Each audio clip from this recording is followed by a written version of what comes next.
ایک گاؤں میں میں کبھی نہیں بھولوں گا، میں نیا نیا تبلیغ میں تھا، ہم ایک گاؤں میں پہنچے پیدل تھک ہار کے، ابھی سامان رکھا ہی تھا کہ مسجد کے امام آئے، انہوں نے ہمیں ماں بہنوں بیٹیوں کی گالیاں نکال، اتنی غلیظ گالیاں کہ زمین کانپ اٹھے، آسمان تھر تھر آ جائے۔ اور میں بالکل نیا تھا تو انہوں نے بستی کے لوگ بلائے، انہوں نے ہمارے بستر اٹھا کے باہر پھینک دیے، اور پھر انہوں نے فرمایا مسجد دھوو، مسجد ناپاک ہو گئی ہے۔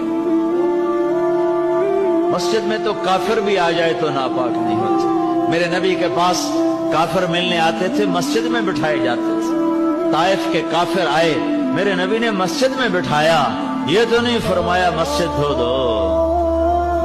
ہائے ہائے، اتنا تعصب، انہوں نے ہمارے بستر باہر پھینک دیے، نکل جاؤ، نہ تسی نبی دے منن والے، نہ تسی